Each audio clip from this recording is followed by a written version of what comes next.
Hey, it's Steve Smith, editor of PHC News Magazine. We're at Watts International Headquarters today to celebrate the 150-year anniversary. A big celebration. And I'm joined with Michael Gaulin.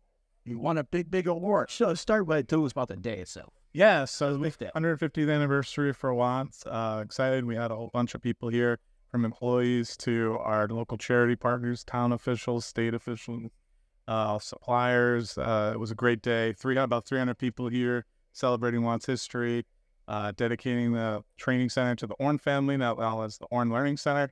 So it was a great day. So the award you won is, tell us about that. It's the Horne Family Circle of Excellence Award. It's one of the top awards that Watts gives to folks in the sales and marketing organization, just to recognize the stuff, that they've done, contributions to the company. And it was a big surprise for me. Yeah. But an honor to win for sure.